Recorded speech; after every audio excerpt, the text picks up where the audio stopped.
고난이 닥쳐오면은 누구나 다 질문이 생기죠. 중세의 그 행위를 공로로 봐서 거기에 대한 반대도 그렇고. 이상해요. 주님 없이 열심히 살아가는데 이제 다 가진 것 같은데 또 두려워. 여러분, 그게 인생이에요. 우리가 믿고 있는 예수 그리스도는 이 땅에 살고 있는 지금 오늘 이 시간 여기에서도 하나님의 아들이시고 우리의 주인이시고 있습니다.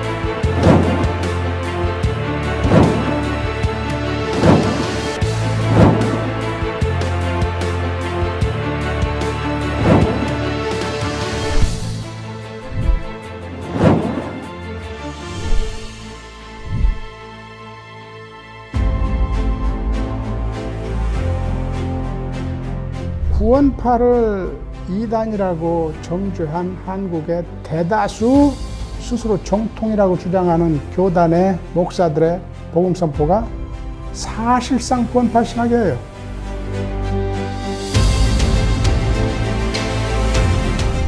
구원파적인 구원론이라는 게 사실은 우리의 행위를 구원의 방정식에서 배제하는, 흔히 말하는 오직 인해의 도식을 조금 이렇게 극단화시킨 게 구원파적인 구원론이라고. 한 번 칭의 혹은 한 번 구원받으면은 그 사람의 삶 윤리와 관계없이 영원한 칭의 구원이 되는 것처럼 그렇게 가르치는 그 같은 구원파적인 구원론은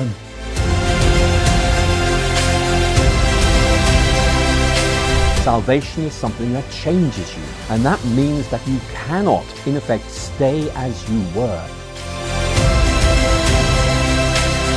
목사님들 스스로 잘못 알고 잘못 가르치고 복음에 합당한 삶을 사는 게 아니라 윤리와 분리된 신앙을 가지고 그렇게 가르치니까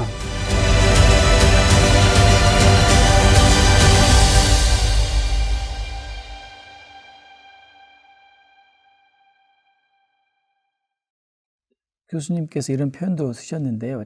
칭의 이후에도 여전히 죄의 삭은 사망이며, 만약에 칭의 이후에도 죄의 삭은 사망이라는 말이 옳다면, 그리고 또 우리가 예전처럼 육신대로 살면 죽을 것이다 라는 말을 그대로 문자적으로 받아들인다면 그것은 구원을 잃어버릴 수 있다는 의미 아닙니까?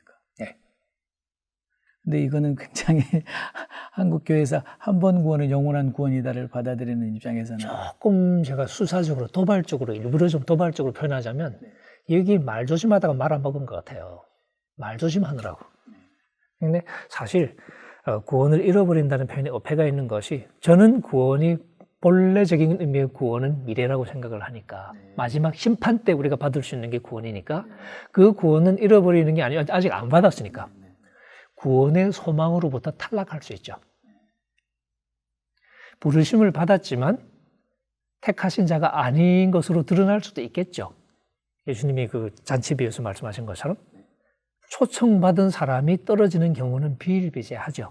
초대교회 때부터 배교는 실제 현실이었고, 그래서 갈라디아서가 쓰여졌고 히브리서 같은 게 필요했고, 안 그러면 그걸 쓸 필요가 없죠. 하나님이 1만 달란트를 용서해 주셨어요.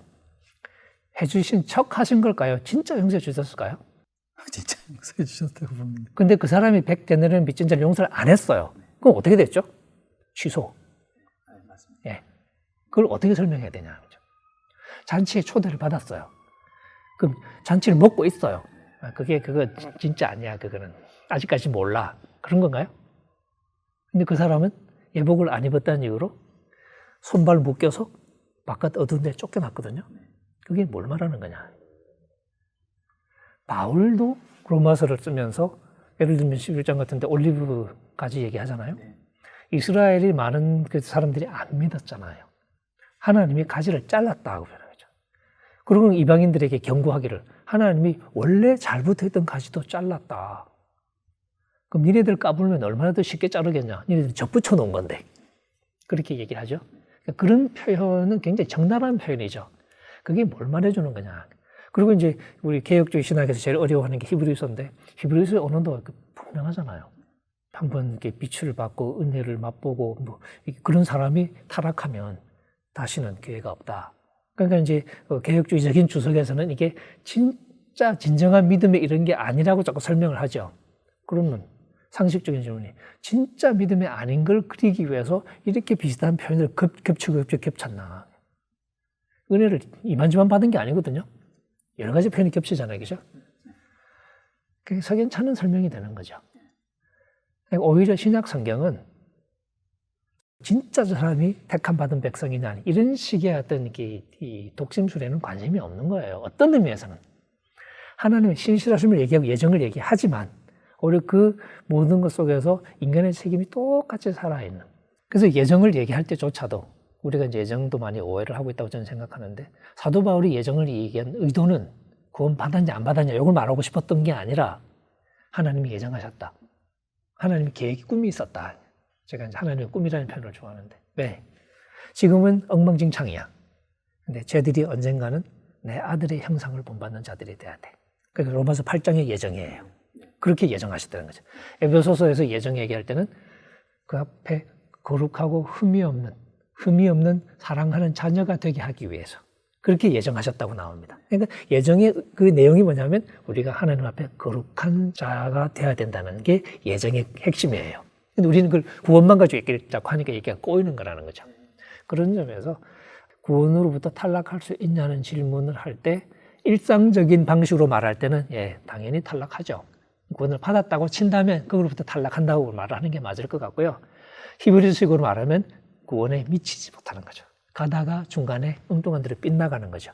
갈라디아서식으로 말하면 너희가 달리기를 잘 해왔었는데 누가 너희를 막아서 더 이상 진리를 순종하지 못하게 해버렸냐. 달리기를 잘 하고 있다가 목표에 이르지 못했는데 이상하게 된 거죠. 그게 갈라디아서예요. 빌립보서식으로 말하면 표대를 향하여. 바울이 대놓고 얘기하잖아요. 내가 아직 그러니까 온전히 이룬 것도 아니래잖아요. 그럼 뭐 하냐? 아직 앞에 있대, 목표가. 그거 목표에 이르려고 몸을 앞으로 쭉 내밀고 그렇게 번역할 수 있습니다. 바울 표현은. 그리고 열심히 달려간다. 그게 무슨 얘기냐는 거죠. 바울처럼 이미 이룬 게 아니라 앞에 있는 것을 향해서 달려가는 그림을 그리는 게 가장 정확한 그림이고 그리고 그럼 어떻게 되나요? 잘 달려야죠. 잘못 달리면 끝장나는 거지. 그게 히브리서가 그렇게 심판을 경고하는 그 이유이기도 하고 마태복음도 다 그런 얘기고 그렇게 보면 사실은 너무 투박해 보이긴 하지만 굉장히 간단해요. 근데 그 간단한 그림을 좀 싫어하는 것 같아요. 네. 그런 의미에서 교수님 구원은 달리기다. 이렇게 보는 게 정확한 구원의 목표를 향한 현재의 삶이 달리기죠. 네네. 지금 우리의 삶은 네. 구원의 소망을 향한 달리기다. 교수님 저희가 이제 어렸을 때 쭉 자라면서 늘 우리가 불렀던 그 복음송에 나는 구원 열차 탔다. 구원 열차 올라탔으니 이제는 천국 혜택에서 따놓은 거다. 아니, 따놓은 게 아니야. 그 열차에서 하나님 가는데 네. 거기서 별 장난하다가 열차에서 뛰쳐나오기도 하고 별 일이 다 있지. 네. 그렇다면 구원을 달리기에 비유하는 게 가장 성경적이라고 볼 수 있어요. 고린도전서 9장 6절 7절 보세요. 네. 내가 구원의 복음을 남에게 선포하고 나는 탈락할까 봐. 그렇게까지 표현해요, 바울이. 네, 네.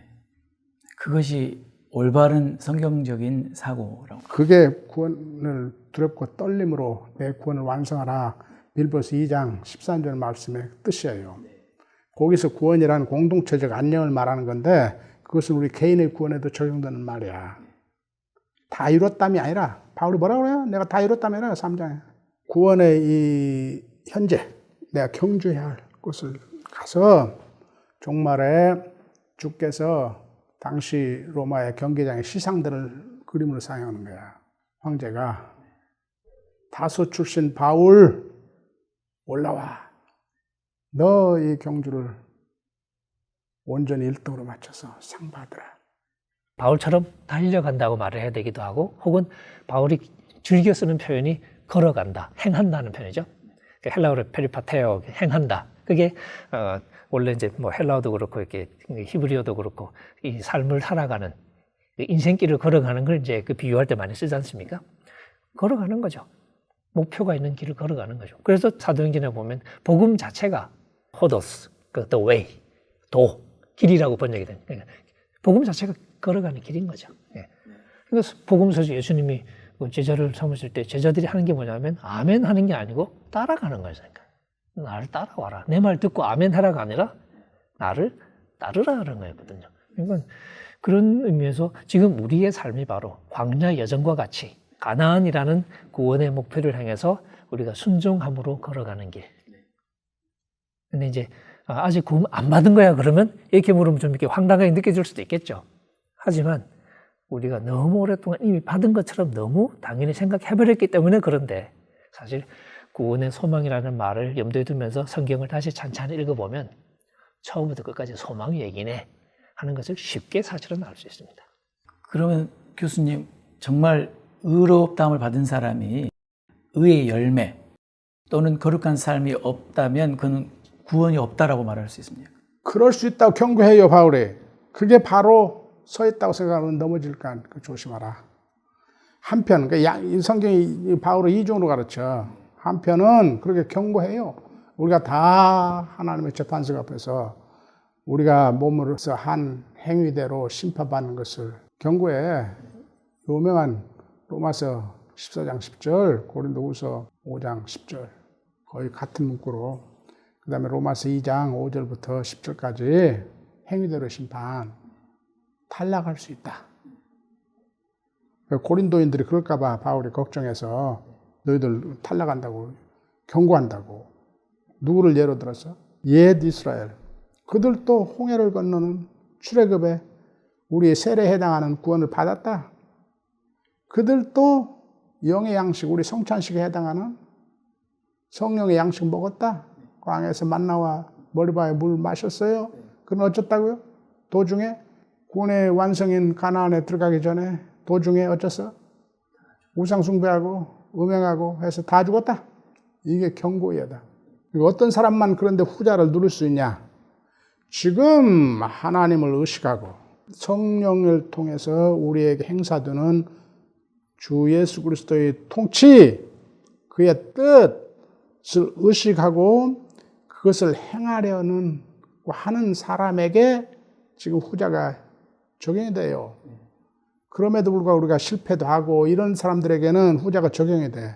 그런데 아예 난 세례 때 이미 칭의 받았으니까 구원은 따놓은 당상이니까 아무렇게나 살아야 된다. 극단적으로 하는 구원파적으로 주 예수 그리스도의 통치, 성령의 지금 나에게 하는 말에 귀를 딱 막아버리고 사단의 통치, 사단의 종로로 다 살면 하나님이 끝까지 지켜주신다. 그거 자꾸 주장하라?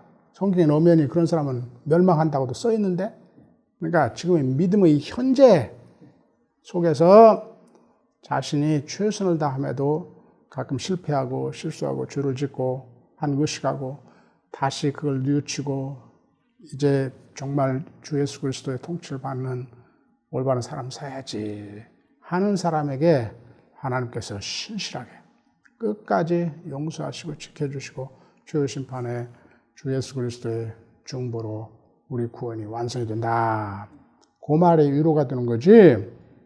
이미 구원을 따놓은 당상으로 생각하고 세례받고 칭의받았다고 주장하면서 그것이 막 세례의 물이 마치 옛날 중세 가톨릭 교회에서 그렇듯이 무슨 매지컬리 작용을 해서 아무렇게 살아도 최후의 심판까지 보장해준다? 그렇지 않는다.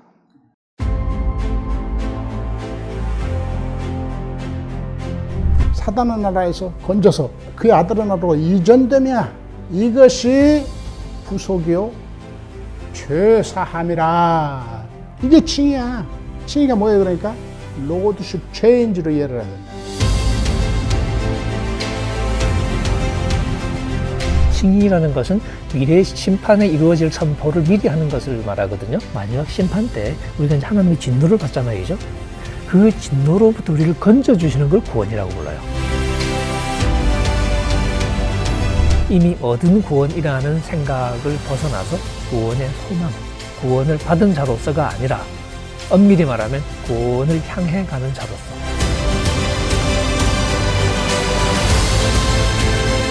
우리는 그리스도 안에서 믿음으로 이미 의롭게 되어졌고 지금 계속해서 의로워지고 있고 앞으로 또 계속 의롭게 될 것이다.